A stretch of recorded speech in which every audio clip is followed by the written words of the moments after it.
Mabuhay mga malaya, at ang araw na ito ay inilaan ko para papugayan ang mga iba't ibang halamang gamot at maging ang mga bulaklak.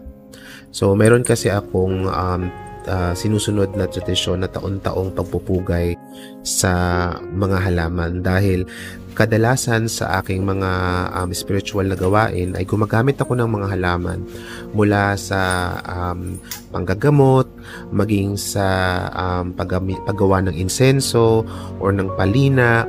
So marami akong mga ginagawang mga bagay-bagay na may kinalaman sa spirituality na gumagamit talaga ng halaman.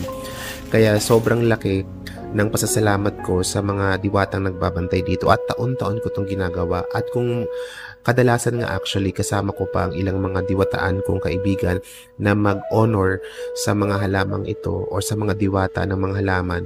Pero ngayon kasi medyo hindi nagtugma ang panahon. Medyo nagkulang din ng saktong date, kumbaga hindi kami nagkapagsama-sama, kaya mag-isa ko lang munang idinadaos ang pag-honor sa mga diwata ng halaman.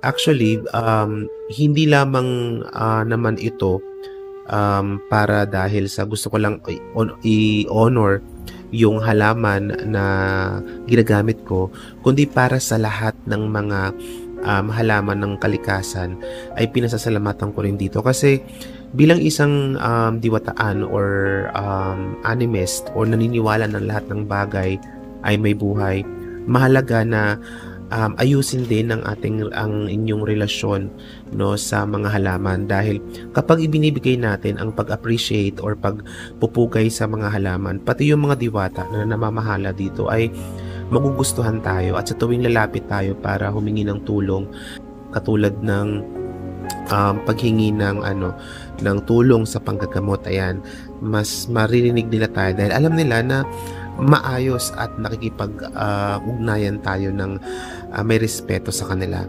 So iba-ibang mga halaman na nandito, pero kadalasan ay yung itong mga ginagamit ko.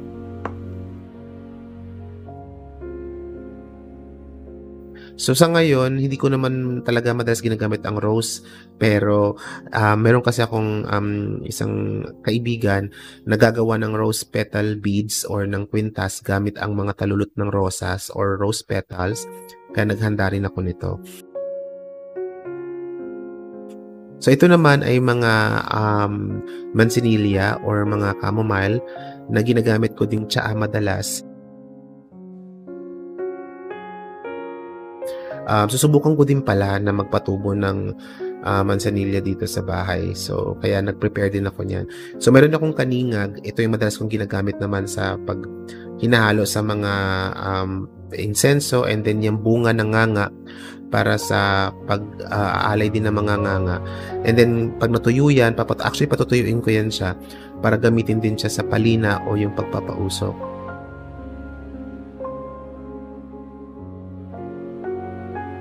At ito naman ang lumbayan o ang ating parang version ng vetiver or lagumbai dito sa Pilipinas. At syempre, nandiyan din yung mga iba pang halaman like ng oregano at ng mga damong Maria. So, nagbubukod lang ako dito ng kaunti ng mga rosas at ng manzanilla para ilagay din dyan sa spirit house bilang pasasalamat din sa mga ninuno.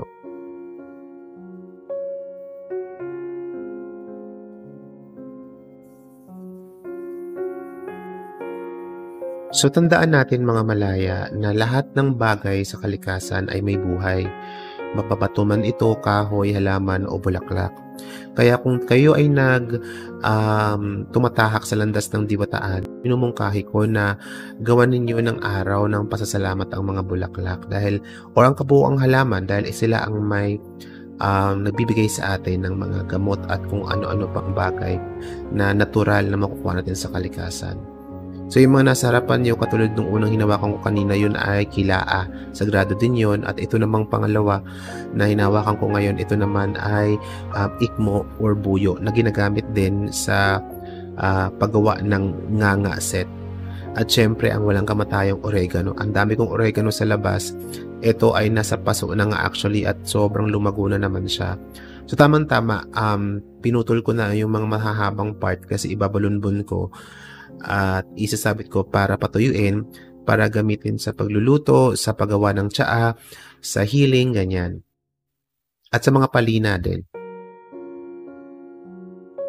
Ito naman ay ilang-ilang. Actually, dati, itong ilang-ilang na to ay nakaraang seremonya namin. Ginamit ito and inalagaan ko siya. So, medyo naghihingalo ng konti yan nung inalagaan ko kasi bumiyahe na napakalayong lugar. Thankfully, naging okay na siya. So, ayan yung mga iba't ibang halaman hinanda ko. Hindi ito lahat ng or kumpleto lahat ng mga kailangan kong halaman sa pang-araw-araw ko ng mga seremonya. Pero ito yung kadalasan na ginagamit ko. Except dun sa rose kasi syempre yung rose ay special lang na paghahandayan ngayon. So binababad ko ito ngayon para ihanda ko na siya sa paggawa ng mga rose beads.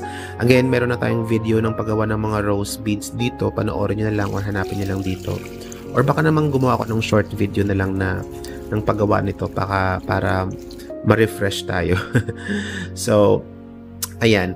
And yung kaninang kinuha kong mga oregano at saka itong damong Maria, yan, ibabalunbon ko lang yan siya para isabit dito sa may spirit house.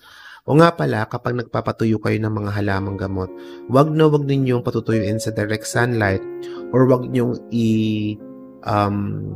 yung padadaliin yung proseso, yung ibo-blower, ilalagay sa microwave or oven.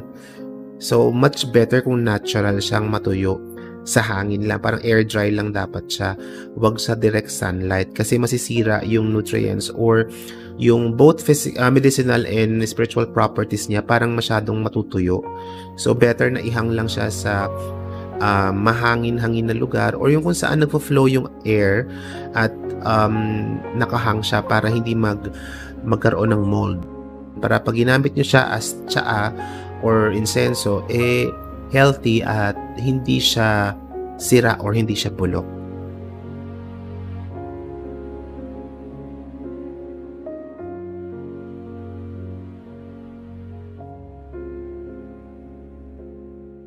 Ito nga lang oregano, napakatagal nitong patuyuin kasi napakadami niyang liquid, 'di ba? Medyo makatas kasi ang oregano, pero itong damong Maria mabilis lang 'yan. So, ayan mga malaya. Actually yun lang, wala na akong ibang masasabi pa. Maraming salamat at mabuhay kayong lahat. Paalam sa ngayon.